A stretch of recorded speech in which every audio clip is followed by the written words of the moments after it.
بسم اللہ الرحمن الرحیم۔ لال شہباز قلندر۔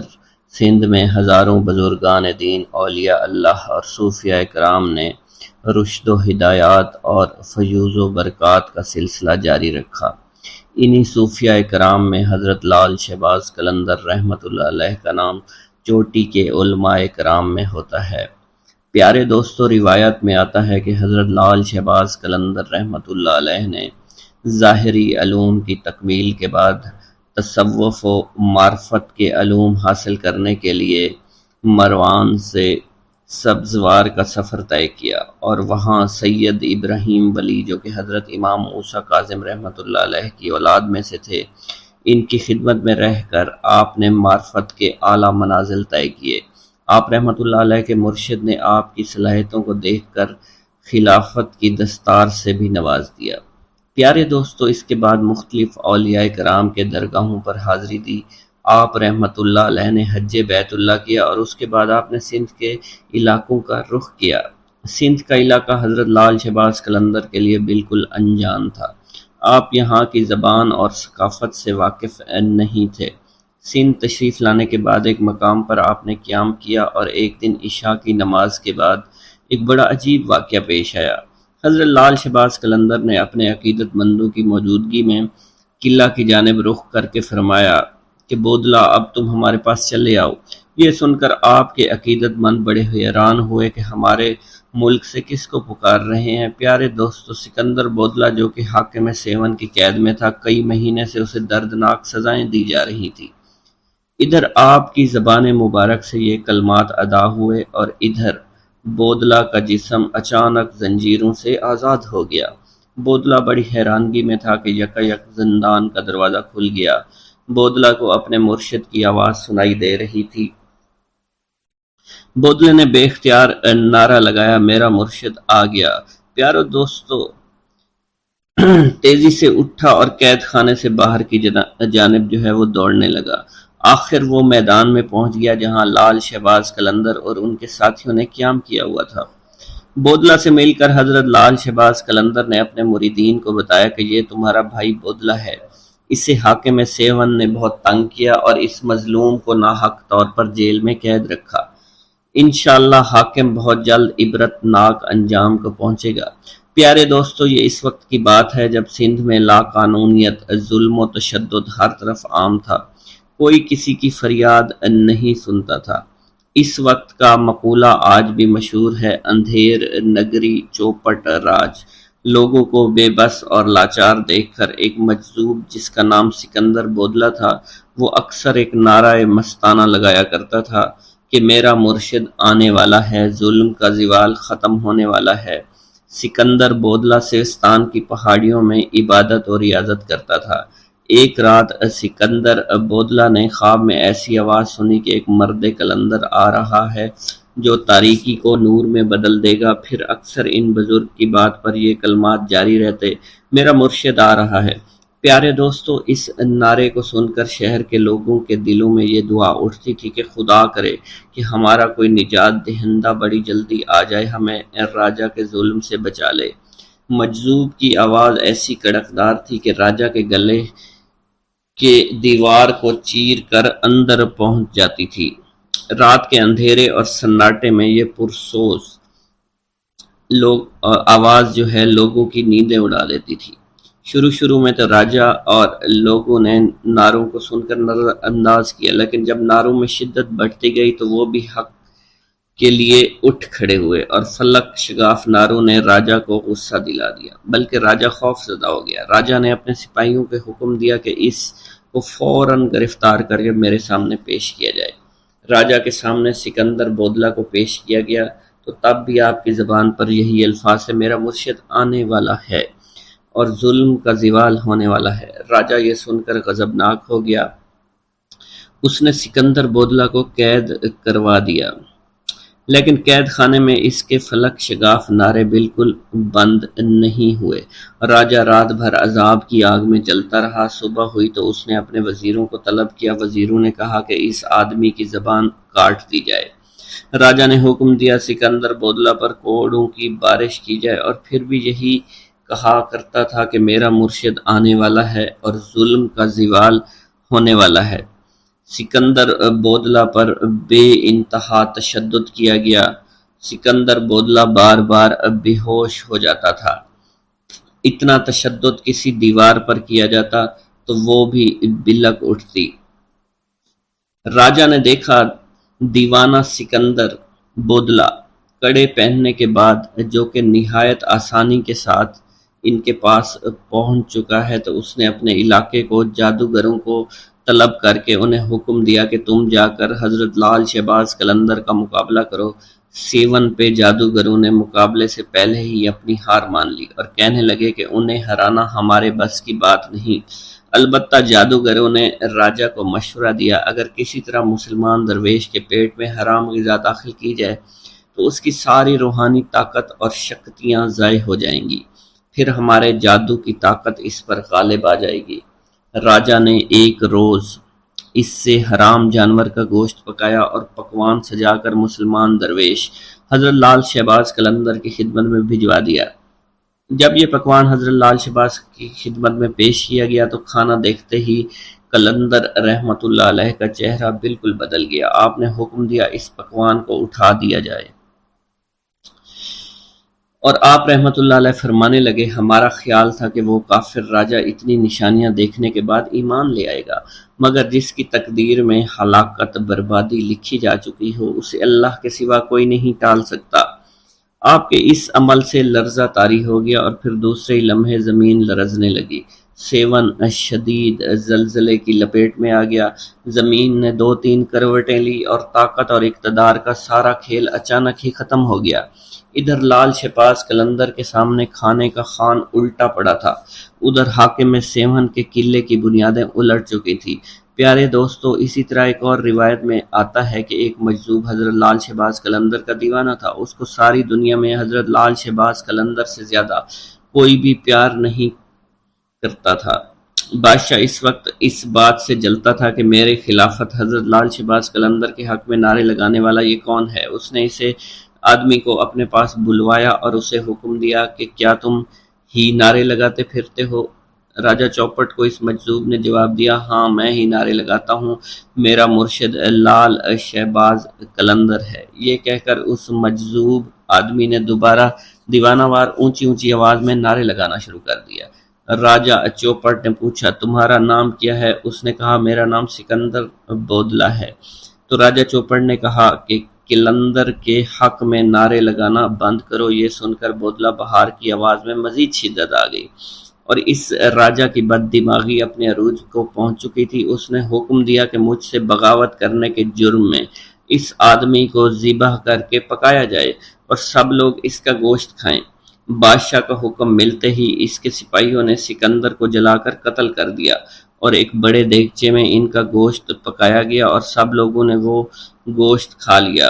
پیارے دوستو، ادھر لال شہباز قلندر رحمت اللہ علیہ دیوانہ وار دھمال ڈال رہے تھے۔ حضرت لال شہباز قلندر معمول کے مطابق بودلہ بہار پکار رہے تھے۔ انہوں نے جیسے ان کلمات کو پکارا تو مختلف روایات میں آتا ہے کہ جن جن لوگوں نے حضرت بودلہ کا گوشت کھایا تھا ان پر عجیب و غریب قہر طاری ہو گیا تھا۔ جو بوٹیاں وہ کھا چکے تھے ان کے منہ اور میدوں سے نکل کر لال شہباز قلندر کے پاس آ گئیں۔ ساری بوٹیاں جمع ہونا شروع ہو گئیں۔ جب بوٹیوں کے تمام اعضاء جمع ہو گئے تو ان اعضاء نے ایک جسم کی شکل اختیار کر لی اور اس جسم نے بھی دھمال ڈالنا شروع کر دی۔ تھوڑی دیر کے بعد وہ جسم دوبارہ ٹکڑے ٹکڑے ہو گیا۔ پیارے دوستو، یہ منظر دیکھ کر راجہ گھبرا گیا تو لال شہباز قلندر نے چوپٹ راجہ سے پوچھا، تو نے میرے مرید کو شہید کیوں کیا؟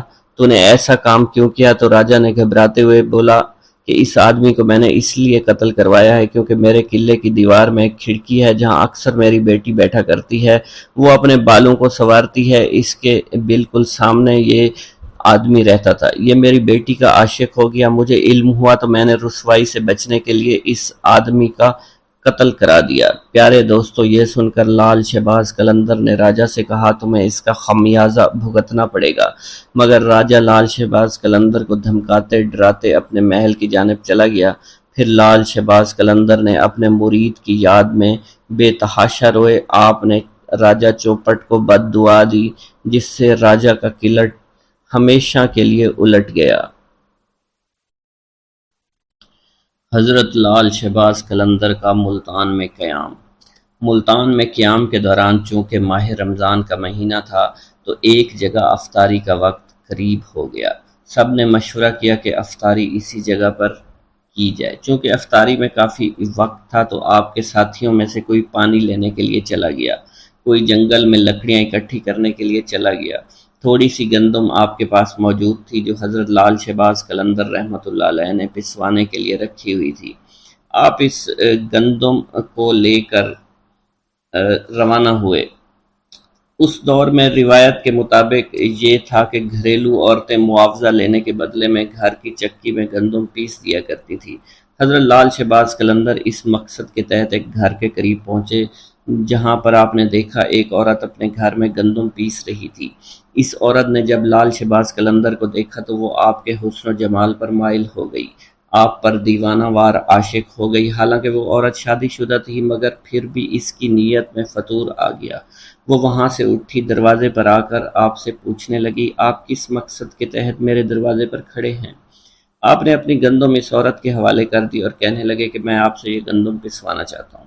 وہ عورت گندم لے کر اپنے صحن میں واپس آ گئی اور گندم پیسنے لگی، لیکن اس عورت کی نیت بہت خراب تھی۔ اس نے گندم پیستے وقت لال شہباز قلندر کی طرف دیکھنا شروع کیا اور مسکرا کر بار بار آپ کی طرف متوجہ ہونے لگی۔ پیارے دوستو، یہ دیکھ کر حضرت لال شہباز قلندر نے عورت کی طرف کوئی توجہ نہیں دی اور سر جھکا کر آپ کے اللہ تعالیٰ کے ذکر میں مشغول ہو گئے۔ عورت بدستور للچائی نظروں سے آپ کی جانب دیکھتی رہی۔ اس کے ضبط کا بندھن اب ٹوٹ چکا تھا۔ لال شہباز قلندر عورت کی اس بری نیت کو دیکھ کر اٹھے، گندم وہیں چھوڑ کر گھر سے باہر جانے لگے۔ وہ عورت چونکہ بدکار تھی فوراً ہی سمجھ گئی کہ یہ درویش اب ہاتھ سے نکلنے والا ہے، چنانچہ اس نے آگے بڑھ کر آپ کا دامن پکڑ لیا اور زبردستی کرتے ہوئے آپ سے کہنے لگی، اگر آپ نے میری بات نہ مانی تو میں شور مچا دوں گی اور الزام لگا دوں گی۔ حضرت لال شہباز قلندر رحمۃ اللہ علیہ نے اس عورت کو سمجھاتے ہوئے کہا کہ تم ایک شادی شدہ عورت ہو، تمہارے لیے اپنے شوہر کے علاوہ کسی غیر مرد کی طرف بری نگاہ سے دیکھنا بھی بالکل حرام ہے۔ میں اس وقت روزے سے ہوں، مجھے تنگ نہ کرو، مجھے گناہ کی طرف رغبت مت دلاؤ۔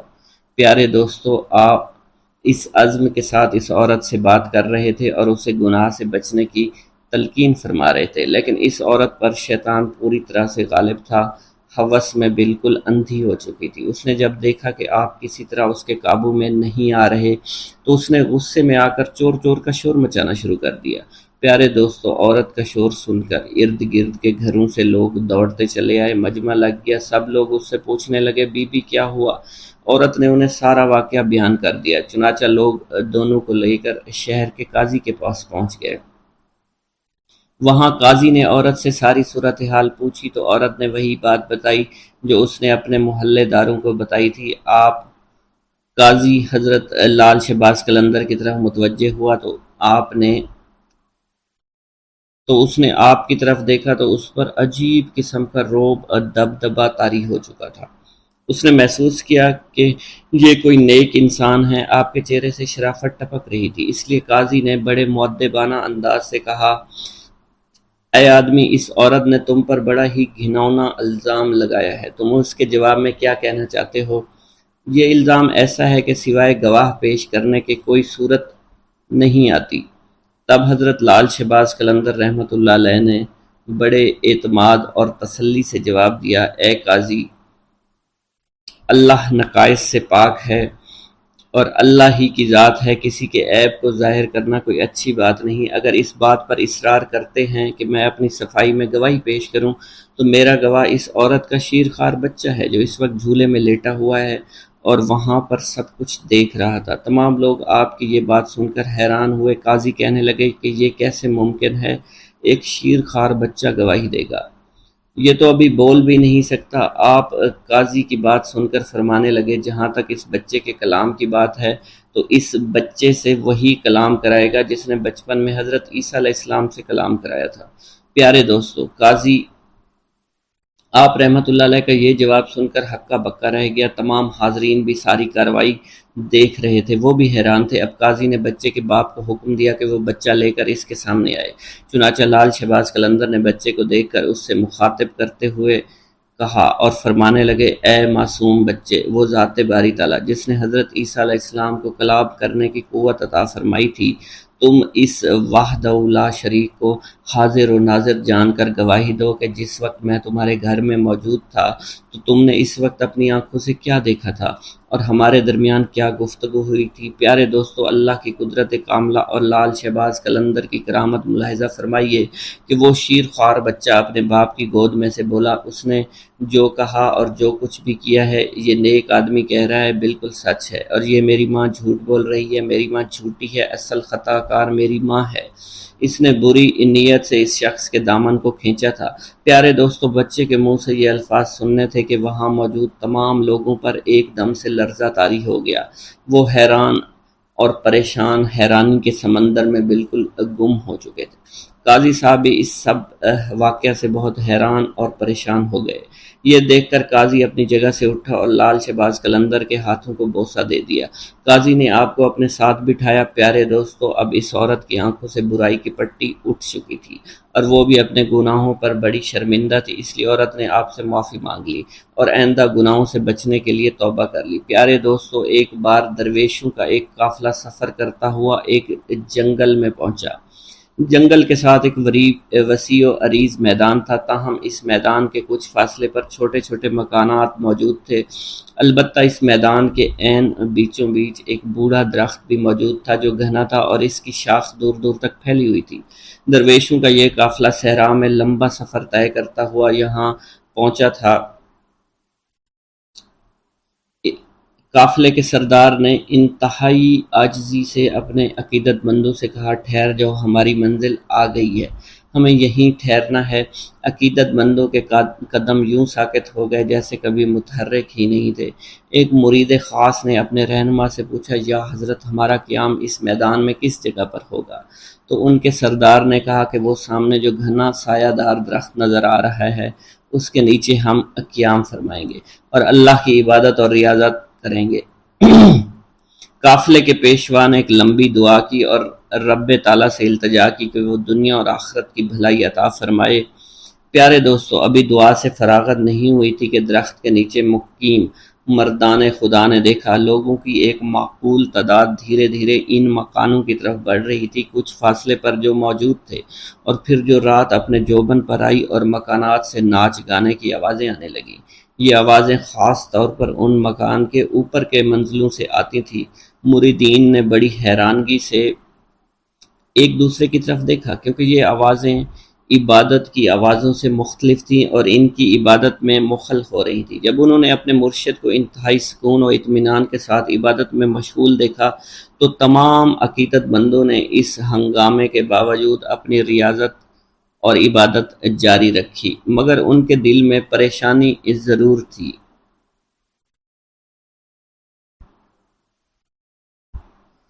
آدھی رات کے بعد سب آہستہ آہستہ واپس جانے لگے، شور شرابہ تھم گیا، ناچ گانے کی آوازیں دم توڑ گئیں۔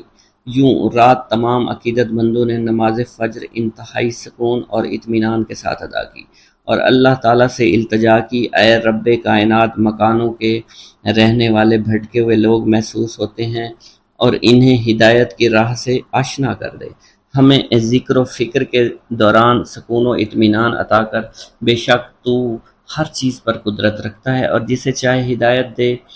فیض یاب کرنا تیرا ہی کام ہے اور تیری مرضی اور تیری منشا کے بغیر کسی کو ہدایت مل ہی نہیں سکتی۔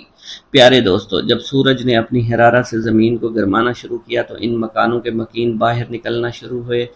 تو مردان درویش میں سے دو آدمی ان کے پاس گئے تاکہ پتہ کر سکیں کون لوگ ہیں، ان کا تعلق کس مذہب سے ہے، ان کا معاش کیا ہے۔ معلوم ہوا کہ وہاں پر زیادہ تر ہندوؤں کی تعداد تھی، جن میں کثیر تعداد بازاری عورتوں کی تھی جن کا ذریعہ معاش ناچ گانا بدکاری تھا۔ وہاں رات ہوتے ہی ادھر ادھر کے عیاش پسند لوگ آ جاتے، گناہوں بدکاریوں کا بازار گرم کرتے اور صبح تک جیبیں خالی کر کے گھروں کو لوٹ جاتے، اور یہ صورتحال کئی سالوں سے جاری تھی۔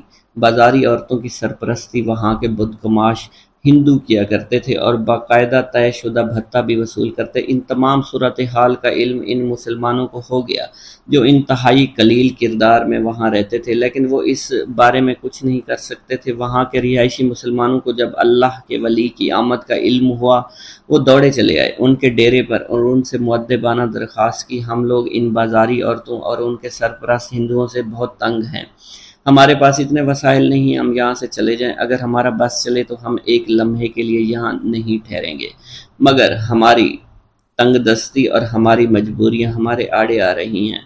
آپ لوگوں کو ہمارا مشورہ ہے کہ آپ یہاں سے کسی اور جگہ چلے جائیں، کیونکہ یہ جگہ آپ جیسے خدا پرست لوگوں کے قابل نہیں ہے، اور آپ کی کوئی مجبوری بھی نہیں ہے، اور نہ ہی آپ کے آبائی مکانات یہاں موجود ہیں۔ آپ کو جہاں بھی چاہیں آپ ڈیرہ ڈال سکتے ہیں، آپ یہاں پر عبادت ریاضت پرسکون طور پر کبھی نہیں کر سکیں گے۔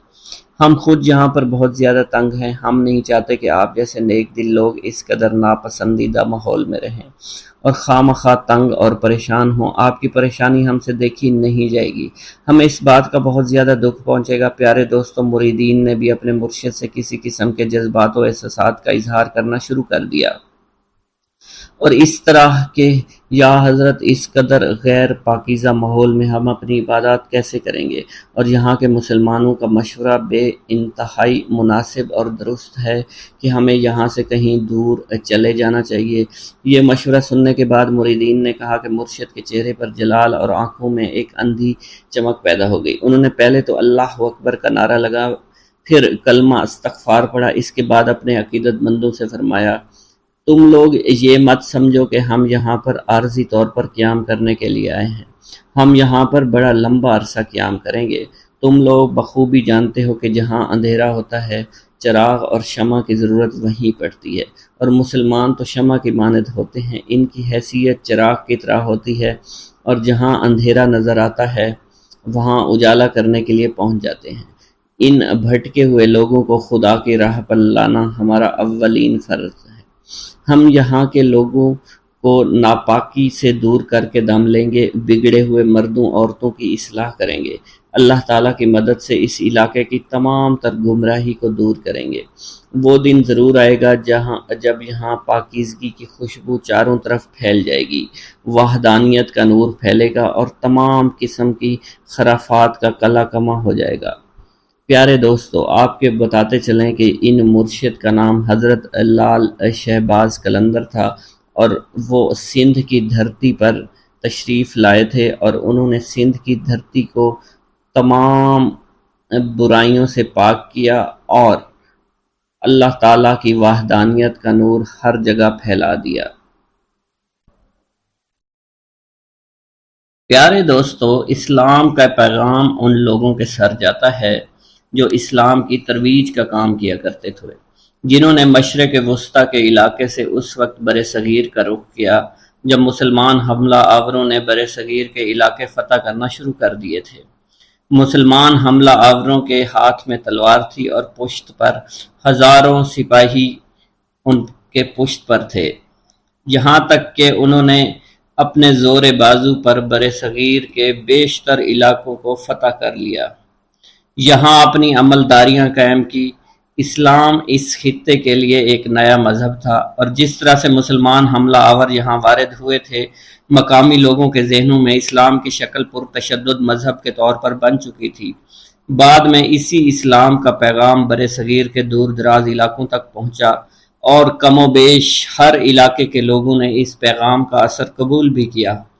اس پیغام کے اثر پذیری کا سہرا حملہ آوروں کے سروں کے ساتھ ساتھ صوفیوں، درویشوں اور عالموں کے ہاتھ بھی جاتا ہے، جو مشرق وسطیٰ کے علاقوں سے ہجرت کر کے نسبتاً نئی زمین پر آ کر آباد ہونا شروع ہو گئے تھے۔ یہ بزرگ دراصل مٹی ہوئی ہستیوں کے مالک تھے، ان کا رہنا سہنا نہایت عاجزانہ تھا، جہاں بھی انہیں جگہ ملتی بیٹھ جاتے، پیار و محبت، امن و دوستی اور احترام کی باتیں شروع کر دیتے۔ مقامی لوگوں نے ان بزرگوں کی ذات میں ایک خاص قسم کی کشش محسوس کی اور دھیرے دھیرے ان کے پاس جمع ہوتے چلے گئے۔ یہ زیادہ تر ایسے لوگ تھے جو برسوں سے نظر انداز ہوتے چلے آ رہے تھے، کبھی دھرم کی بنیاد پر، کبھی ذات پات کی بنیاد پر، کبھی قبیلے کی بنیاد پر، ان دھتکارے ہوئے لوگوں نے جب اپنے لیے پیار، محبت، امن، دوستی، احترام کے الفاظ سنے تو انہیں یہ بے حد میٹھے لگے۔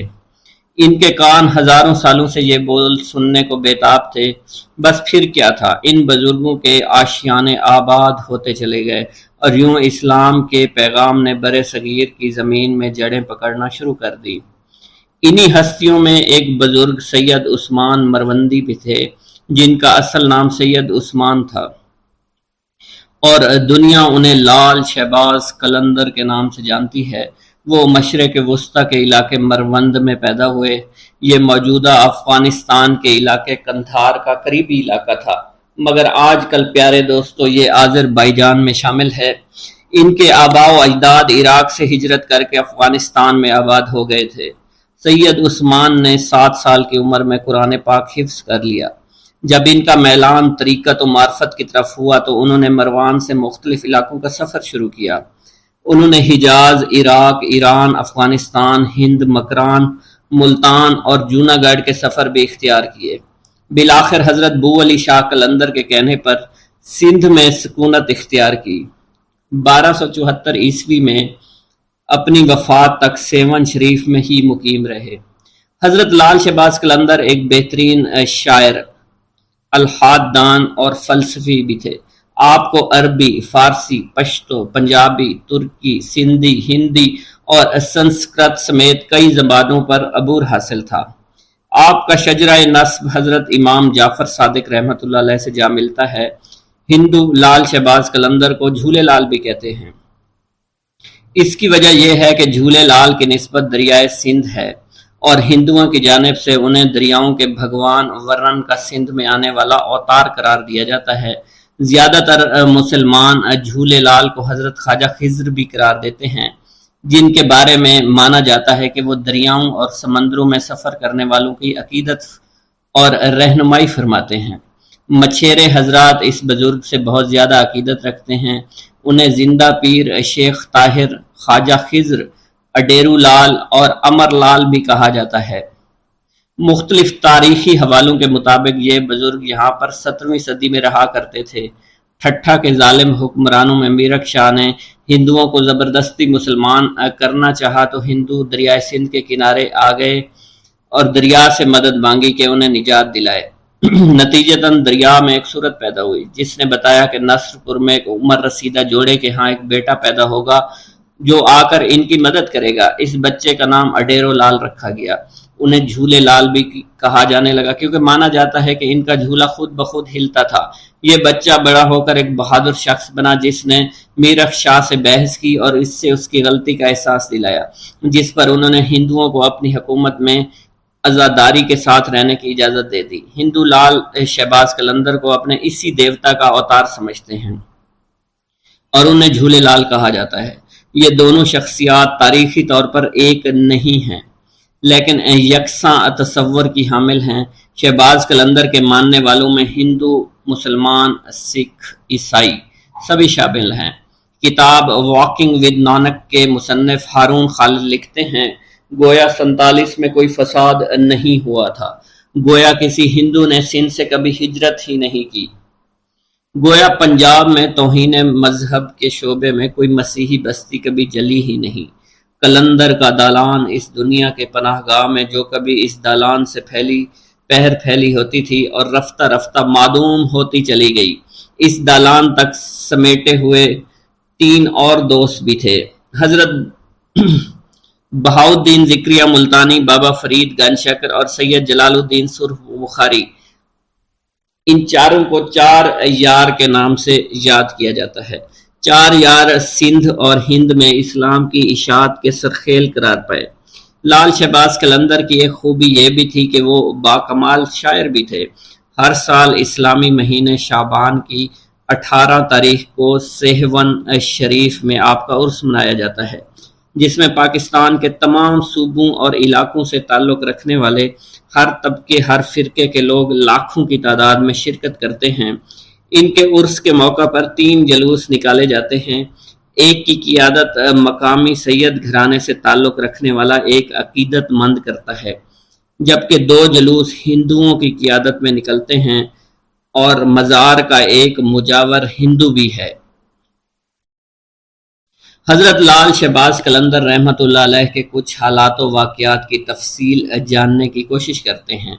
پیارے دوستو، حضرت سید عثمان مروندی المعروف حضرت لال شہباز قلندر عالی النسب تھے۔ آپ کا خاندان یگانہ روزگار تھا۔ آپ کا خاندانی تعلق چند واسطوں سے امام جعفر صادق رضی اللہ تعالیٰ عنہ سے جا ملتا ہے۔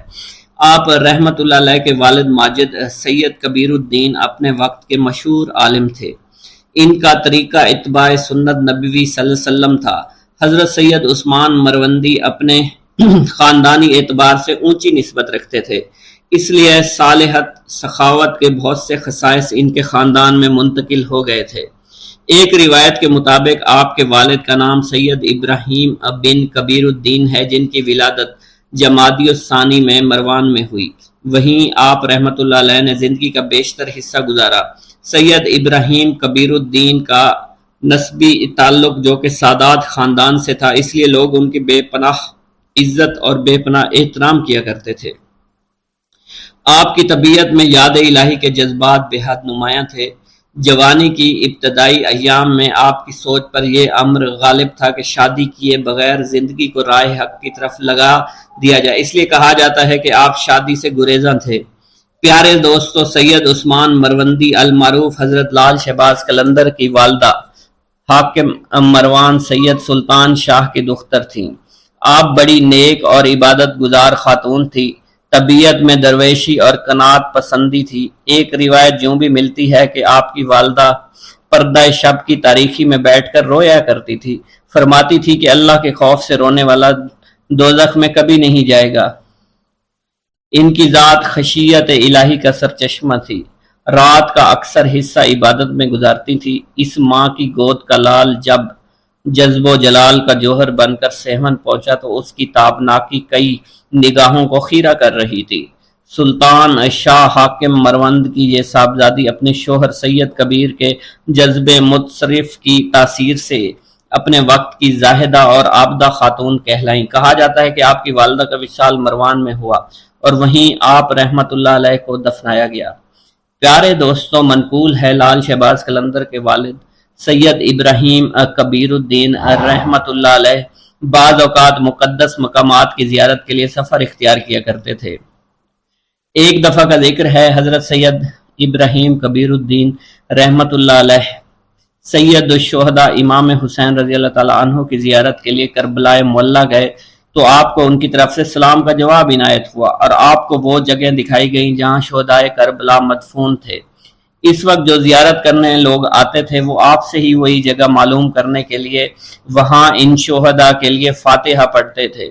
ایک دن حضرت امام حسین رضی اللہ تعالیٰ عنہ سے آپ کو یہ بشارت ہوئی کہ ہم آپ کو وہ باز دیتے ہیں جو ہمیں اپنے نانا حضرت محمد مصطفیٰ صلی اللہ علیہ وسلم نے بطور انعام عطا کیا تھا۔ بعد میں آپ رحمت اللہ علیہ کے قلندر لال شہباز کی صورت میں ایک عالی مرتبت فرزند عطا ہوا۔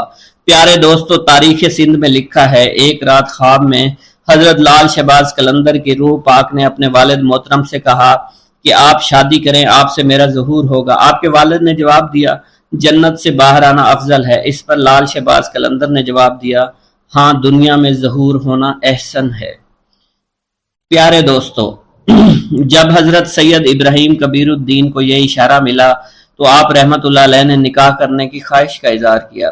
ان دنوں مروند کا حاکم سید سلطان شاہ تھا، اس کی بیٹی نیک خاتون تھی۔ اس نے بیٹی سید ابراہیم کبیر الدین کے نکاح میں دے دی۔ شادی کے موقع پر شہر میں بہت خوشی منائی گئی۔ ازدواجی زندگی میں منسلک ہونے کے بعد زندگی کا بیشتر حصہ آپ نے اپنے آبائی وطن میں گزارا۔ پیارے دوستو، کہا جاتا ہے ابراہیم کبیر الدین کی زندگی کے شب و روز مروند میں گزر رہے تھے۔ آخر ایک وقت آیا کہ زوجہ محترمہ کا انتقال ہو گیا۔ زوجہ کی وفات کے بعد سید ابراہیم کربلا تشریف لائے۔ وہیں آپ کا مزار شریف حضرت امام حسین رضی اللہ تعالیٰ عنہ کے روضہ اطہر میں سید ابراہیم جوابی یا ابراہیم مجاب کے نام سے مشہور و معروف ہے۔ پیارے دوستو، لال شہباز قلندر کی پیدائش کے بارے میں کہا جاتا ہے کہ آپ مروند میں ہی سید ابراہیم کبیر الدین کے گھر میں پیدا ہوئے۔ آپ کی پیدائش کے بارے میں یہ بھی روایت مشہور ہے جب آپ کے والد سید ابراہیم کبیر الدین کی شادی ہو گئی تو آپ 40 روز تک اپنی زوجہ محترمہ کے پاس نہ گئے۔ جب 40 روز گزر گئے تو حق زوجیت کے لیے اپنی زوجہ محترمہ کے پاس آئے۔ کسی نے آپ سے اس بارے میں پوچھا تو فرمایا، شادی کے روز میں نے راستے میں چنے کا ایک ٹکڑا زمین پر پڑا ہوا دیکھا تو میں نے اسے کھا لیا، جس کا نتیجہ یہ ہوا کہ 40 روز تک اس ٹکڑے کا اثر میرے بدن میں رہا۔ جب کہ وہ اثر ختم ہوا تو میں نے اپنے گھر کی راہ لی۔ اس قدر نیک اور پاک باز ہستی کی پشت مبارک سے حضرت لال شہباز قلندر رحمۃ اللہ علیہ اپنی والدہ محترمہ کی جانب منتقل ہوئے۔ پھر وہ مبارک گھڑی آ گئی جب آپ کی ولادت باسعادت ہوئی۔ آپ رحمۃ اللہ علیہ کے والد محترم سید ابراہیم کبیر الدین آپ کی ولادت پر بہت خوش ہوئے۔ حضرت لال شہباز قلندر کی سن ولادت کے بارے میں مختلف اختلاف پایا جاتا ہے۔ لب تاریخ کے سندھ کے مؤلف نے سال 583 ہجری تحریر کیا ہے۔ تذکرہ صوفیہ سندھ نے ولادت باسعادت 1177 عیسوی نقل کیا ہے۔ پیارے دوستو، حضرت رابعہ بصری رحمۃ اللہ علیہ کے زہد و تقوی اور علم و معرفت کی شہرت دور دور تک پھیلی ہوئی تھی۔ لوگ دور سے آپ کی خدمت میں کسب فیض کے لیے حاضر ہوا کرتے تھے۔ ایسی ہی باکمال ہستی کے بارے میں راوی بیان کرتے ہیں کہ لال شہباز قلندر جب اپنی والدہ ماجدہ کے بطن میں تھے تو ایک رات خواب میں رابعہ بصری رحمۃ اللہ علیہ کا دیدار حاصل ہوا۔ انہوں نے آپ کی والدہ ماجدہ سے فرما کر کہا، اے بیٹی، میں تمہیں یہ بشارت سنانے کے لیے آئی ہوں کہ تمہارا یہ ہونے والا بیٹا اللہ کا محبوب اور رب تعالیٰ کی مخلوق کا برگزیدہ اور شہرت یافتہ قلندر ہوگا۔ اللہ تعالیٰ اس کے وسیلے سے اپنے بہت سے گناہ گار بندوں کی توبہ کی توفیق عطا فرمائے گا۔ چنانچہ اے میری بیٹی، جب اس کی ولادت ہو جائے تو اس کے کانوں میں بلند آواز سے کلمہ طیبہ لا الہ الا اللہ محمد الرسول اللہ کی آواز پہنچا دینا اور اپنے جلیل القدر بیٹے سے میرا سلام کہہ دینا۔ چنانچہ حضرت لال شہباز قلندر کی ولادت ہوئی تو آپ کی والدہ ماجدہ نے حضرت رابعہ بصری کے فرمان کے مطابق عمل کیا اور اس بات کو اپنے دل میں راسخ کر لیا کہ میرا بیٹا اللہ کا برگزیدہ اور مقبول بندہ ہے۔ پیارے دوستو، جب حضرت لال شہباز قلندر کی ولادت ہوئی تو آپ کے والد محترم نے آپ کا نام سید عثمان رکھا، کیونکہ ایک روایت میں آتا ہے کہ آپ کے والد ماجد سید ابراہیم کبیر الدین رحمۃ اللہ علیہ کو حضرت سید عثمان غنی رضی اللہ تعالیٰ عنہ سے والہانہ محبت تھی۔ اسی مناسبت سے آپ نے اپنے بیٹے کا نام سید عثمان رکھا۔ ایک روایت یہ بھی ہے کہ آپ کا نام شاہ حسین رکھا گیا۔ پیارے دوستو، آپ کے والد محترم سید ابراہیم کبیر الدین رحمۃ اللہ علیہ کی جب شادی ہوئی تو ایک مدت کے بعد ایک دن آپ نے خواب میں دیکھا حضرت علی کا دیدار حاصل ہوا۔ آپ نے عرض کیا، یا امیر المومنین، اللہ تعالیٰ کی بارگاہ اقدس میں میرے حق میں دعا فرمائیں کہ وہ مجھے نیک اور صالح فرزند سے نوازے۔ اس پر حضرت علی نے ارشاد فرمایا، اللہ تعالیٰ تم کو ایک فرزند صالح نوازے گا، لیکن میری اس بات کو یاد رکھنا، جب اس کی ولادت ہو تو اس کا نام عثمان رکھنا۔ جب اس کی عمر 384 دن ہو جائے تو اس کو لے کر مدینہ منورہ میں حاضری دے دینا۔ حضور نبی کریم صلی اللہ علیہ وسلم کو سلام کرنے کے بعد عثمان غنی کے مزار پر حاضر ہونا اور ان کو سلام کرنا۔ چنانچہ کہا جاتا ہے حضرت لال شہباز قلندر کے والد نے ایسا ہی کیا تھا۔ آپ رحمت اللہ علیہ نے اپنی حیات میں لال لباس زیادہ تر زیب تن فرمایا۔ اسی بنا پر لوگوں نے آپ کو لال کہنا شروع کر دیا۔ آپ کو لال کے نام سے لوگ جاننے لگے۔ لوگ آپ کے لال لباس سے بہت محبت کیا کرتے تھے۔ آپ کے لال لباس پہننے کی وجہ یہ بھی تھی کہ امام حسین اکثر لال لباس پہنا کرتے تھے۔ ایک بار حضور نبی کریم صلی اللہ علیہ وسلم نے آپ کو لال لباس میں دیکھ کر تبسم فرمایا اور فرمایا، اے حسین رضی اللہ تعالی عنہ، آپ پر لال لباس بہت اچھا لگتا ہے۔ سبحان اللہ، آپ رضی اللہ تعالی عنہ اس لال لباس میں بہت خوبصورت نظر آتے ہیں۔ اسی بنا پر حضرت لال شہباز قلندر نے لال کلر کو پسند فرمایا۔ باحوالہ پرواز قلندر۔ پیارے دوستو، بعض روایات کے مطابق لال ایک قیمتی پتھر ہوتا ہے جس کی رحمت آنکھوں کو خیرہ کر دیتی ہے۔ آپ رحمت اللہ علیہ کا یہ لقب اس لیے پڑا کہ آپ کا چہرہ مبارک لال کی طرح چمکتا رہتا تھا۔ پیارے دوستو، شہباز کے لغوی معنی کچھ اس طرح سے ہیں۔